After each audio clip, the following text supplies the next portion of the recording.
Hello guys, welcome back to the channel and welcome back to elite wrestling. तो guys आज इस video के अंदर हम इस वीक के एडब्ल्यू कंपनी के डायनामाइट शो के बाद की एडब्ल्यू कंपनी से जुड़ी हुई बहुत ही बड़ी और बहुत सारी अपडेट्स के बारे में बात करने वाले हैं। और गाइज आज इस वीडियो के अंदर हम जानने वाले हैं कि क्या हमें विल ऑस्प्रे अपना एडब्ल्यू कंपनी अंदर डेब्यू करते हुए दिखाई देने वाले हैं या नहीं, जिसके साथ ही हम जानेंगे कि इस वीक के डायनामाइट शो की व्यूअरशिप क्या रही। और गाइज सतनाम सिंह के एडब्ल्यू कंपनी अंदर डेब्यू के ऊपर मेरे पास आपके लिए एक अपडेट है, जिसके साथ ही हम करने वाले हैं कल होने वाले एडब्ल्यू कंपनी के रैम्पेज शो का प्रीव्यू। तो गाइज ये सब बातें जानने के लिए ये वीडियो एकदम आखिर तक देखना और ऐसे ही एडब्ल्यू कंपनी से रिलेटेड हर एक न्यूज, रूमर और अपडेट और एडब्ल्यू कंपनी के हर एक शो का रिव्यू पाने के लिए हमारे चैनल को सब्सक्राइब करना मत भूलना। पर गाइज अब ज्यादा देर न लगाते हुए चलिए वीडियो शुरू करते हैं। और सबसे पहले बात करते हैं इस वीक के डायनामाइट शो की व्यूअरशिप की और जानते हैं कि इस वीक के डायनामाइट शो की व्यूअरशिप कितनी रही। तो गाइज अगर आपने हमारे चैनल के ऊपर इस वीक के डायनामाइट शो का रिव्यू वीडियो देखा है तो आपको पता होगा कि इस वीक का डायनामाइट शो एक बहुत ही बड़ा डायनामाइट शो था, जबकि इस वीक के डायनामाइट शो के लिए काफी सारी चीजें एडवर्टाइज भी नहीं थी। और यही अगर यहाँ पर हम बात करें इस वीक के डायनामाइट शो की व्यूअरशिप की,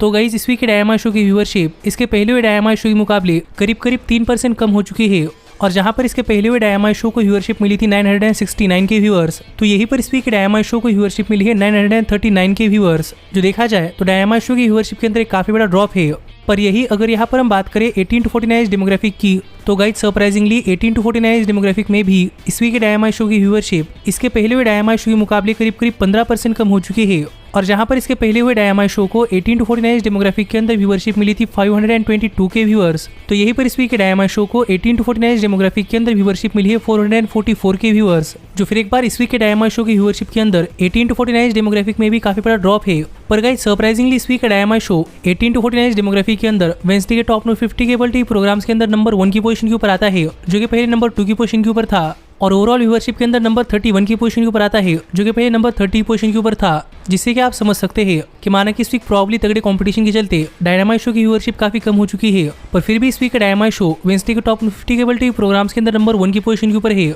जो मेरे हिसाब से एडब्ल्यू कंपनी की व्यूअरशिप को लेकर एक काफी पॉजिटिव बात है। और आप भी मुझे कमेंट कर बताइए कि आपका इस व्यूअरशिप के ऊपर क्या कहना है। पर गाइज अब हम आगे बढ़ते हैं और बात करते हैं हमारे अगले अपडेट की और जानते हैं कि इस हफ्ते की एडब्ल्यू कंपनी की वीकली टॉप 5 रैंकिंग्स क्या है। तो गाइज आपको तो पता ही होगा कि एडब्ल्यू कंपनी अंदर विंस और लॉसेस मैटर करते हैं, क्योंकि एडब्ल्यू सुपरस्टार्स की विन लॉस रिकॉर्ड के ऊपर ही आगे चलकर उन सुपरस्टार्स को अपने डिवीजन के चैंपियनशिप के लिए चैलेंज करने का मौका मिलता है। और अगर यहाँ पर हम शुरुआत करें एडब्ल्यू कंपनी की विमेंस डिवीजन से, तो गाइज एडब्ल्यू कंपनी की विमेंस डिवीजन के टॉप 5 रैंकिंग्स के अंदर नंबर 5 पर आती है मैरिना शेफर्ड, नंबर 4 पर आती है टोनी स्टॉर्म, नंबर 3 पर आती है सेरेना डेब, नंबर 2 पर आती है डॉक्टर ब्रिट बेकर और नंबर 1 पर आती है नायला रोज। और स्टिल है हमारी TBS women champion Jade Cargill और AEW women's world heavyweight champion Thunder Rosa. पर यही अगर यहाँ पर हम बात करें एडब्ल्यू कंपनी के टैग टीम डिवीजन के टॉप 5 रैंकिंग्स की, तो गाइज एडब्ल्यू कंपनी के टैग टीम डिवीजन के टॉप 5 रैंकिंग्स के अंदर नंबर 5 पर आते हैं यंग बग्स, नंबर 4 पर आते हैं पावर ऑफ सॉफ्स और रिकी स्टार्स, नंबर 3 पर आते हैं द हार्डीज, नंबर 2 पर आते हैं ब्रायन डेनियल्सन और जॉन मॉक्सली और नंबर 1 पर आते हैं एफटीआर। और स्टिल है हमारे AEW world tag team champion Jurassic express.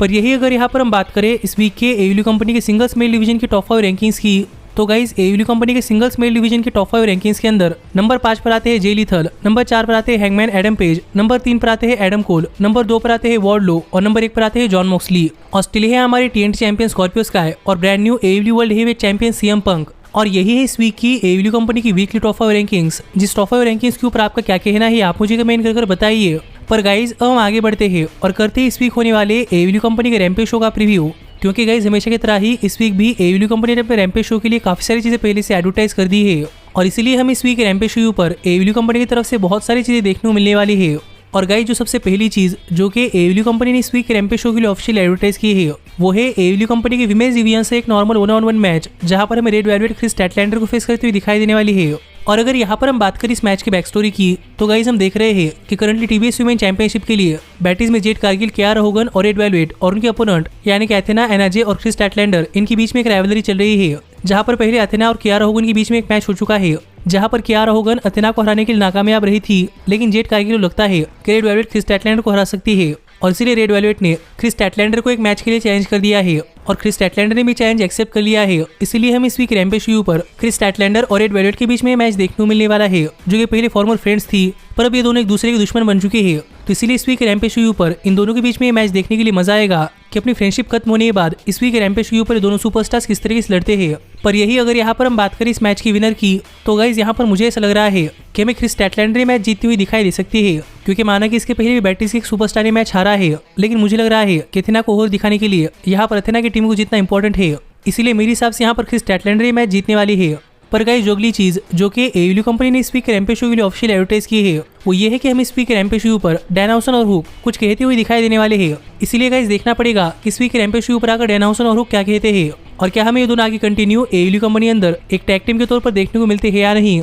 लेकिन गाइस जो अगली चीज जो कि एडब्ल्यू कंपनी ने इस वीक रैम्पेज शो के लिए ऑफिशियल एडवर्टाइज की है वो है एडब्ल्यू कंपनी के मेंस डिवीजन से एक नॉर्मल 1-on-1 मैच जहां पर हम एडी किंगस्टन जेक हेगर को फेस करते हुए दिखाई देने वाले हैं। और अगर यहाँ पर हम बात करें इस मैच की बैक स्टोरी की तो गाइस हम करंटली जेरिको एप्रिसिएशन सोसाइटी और एडी किंगस्टन की टीम के बीच में एक राइवलरी देख रहे हैं, जिससे आप समझ सकते हैं कि इवेंचुअली यहाँ पर जेक हेगर और एडी किंगस्टन इनके बीच में एक राइवलरी चल रही है। और वैसे भी इस वीक के डायनामाइट शो पर जेक हेगर ने एडी किंगस्टन को बैटल रॉयल मैच से एलिमिनेट किया था, इसलिए एडी किंगस्टन को जेक हेगर से बदला चाहिए था। इसलिए एडी किंगस्टन ने जेक हेगर को एक मैच के लिए चैलेंज कर दिया है और जेक हेगर ने भी चैलेंज एक्सेप्ट कर लिया है। इसीलिए हम इस वीक रैम्पेज शो पर जेक हेगर एडी किंगस्टन को फेस करते हुए दिखाई देने वाले हैं, जो इस मैच के लिए एक नॉर्मल से बैक स्टोरी है। लेकिन गाइस जहां तक बात है इस मैच की तो गाइस मुझे लगता है कि ये मैच इस वीक रैम्पेज शो पर अनएक्सपेक्टेडली बहुत ही बड़ा मैच हो सकता है, क्योंकि गाइस जेक हेगर पिछले कुछ दिनों के अंदर काफी इंप्रूव हुए हैं। इसलिए मुझे देखना है कि इस वीक रैम्पेज शो पर जब जेक हेगर और एडी किंगस्टन इन दोनों के बीच में मैच होता है तो ये मैच कितना बढ़िया मैच होता है और जेक हेगर की इस मैच के अंदर परफॉर्मेंस कैसी होती है। लेकिन गाइस जहां तक बात है इस मैच की विनर की तो गाइस यहाँ पर मुझे ऐसा लग रहा है कि हमें एडी किंगस्टन मैच जीतते हुए दिखाई दे सकते हैं,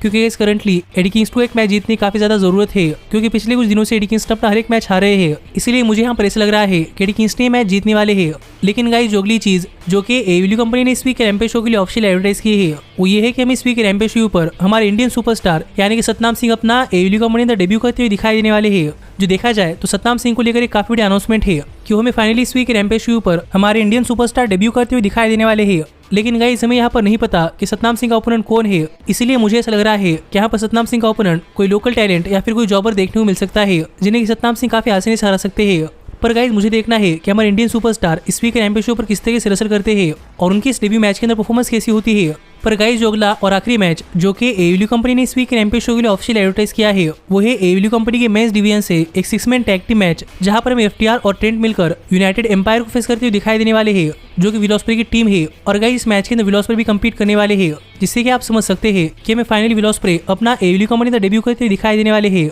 जहां पर इस वीक रैम्पेज शो पर विल ऑस्प्रे एक मैच के अंदर कम्पीट करने वाले हैं और वो भी एफटीआर और ट्रेंट के अगेंस्ट। इसलिए गाइस यहाँ पर देखना पड़ेगा कि इस मैच के अंदर यूनाइटेड एम्पायर की परफॉर्मेंस कैसी होती है और क्या यूनाइटेड एम्पायर एफटीआर और ट्रेंट का सामना कर पाता है या नहीं, क्योंकि गाइस मैंने आज तक सिर्फ यूनाइटेड एम्पायर के बारे में सुना है, उन्हें कभी रेसल करते हुए नहीं देखा। इसलिए मुझे भी देखना है कि इस वीक के रैम्पेज शो पर यूनाइटेड एम्पायर की परफॉर्मेंस कैसी होती है। पर मैं यहाँ पर विल ऑस्प्रे को देखने के लिए काफी एक्साइटेड हूँ, क्योंकि मुझे देखना है कि न्यू जापान प्रो रेसलिंग से बाहर किसी और रेसलिंग कंपनी के ऊपर यानी कि एडब्ल्यू कंपनी के ऊपर विल ऑस्प्रे की परफॉर्मेंस कैसी होती है और क्या वो यहाँ पर एक एंटरटेनर की तरह रेसल करते हैं या फिर हमेशा की तरह जापान के कॉम्पिटिटर की तरह। पर जो भी हो, लेकिन यहाँ पर विल ऑस्प्रे को देखने के लिए मजा आएगा। और जहां तक बात है इस मैच की विनर की तो गाइस यहाँ पर मुझे ऐसा लग रहा है कि विल ऑस्प्रे और उनकी टीम ही मैच जीतने वाली है, क्योंकि हाल ही में उन्होंने अपना एडब्ल्यू कंपनी के शोज के ऊपर डेब्यू किया है और new Japan pro wrestling represent कर रहे हैं। इसलिए मुझे नहीं लगता कि विल ऑस्प्रे यहाँ पर अपना मैच हारने वाले हैं। और गाइस मेरे हिसाब से यूनाइटेड एम्पायर मैच जीतने वाला है। और इतनी ही चीजें हैं जो कि एडब्ल्यू कंपनी ने इस वीक रैम्पेज शो के लिए ऑफिशियल एडवर्टाइज की है। और इसके अलावा अगर इस वीक रैम्पेज शो पर कुछ होता है तो क्या है ये आपको हमारे चैनल के ऊपर रैम्पेज शो के रिव्यू वीडियो के अंदर पता चल जाएगा। जो वीडियो अगर आप मिस नहीं करना चाहते तो हमारे चैनल को सब्सक्राइब कर नोटिफिकेशन बेल ऑल पर सेट करना मत भूलना।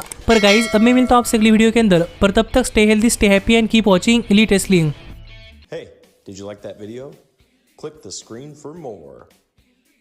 And where do you think you're going? Check out our official merchandise page and to support the entire cast. And thanks so much for being the elite. The elite, the elite. What, Nick, you're not going to sing it all with me this time?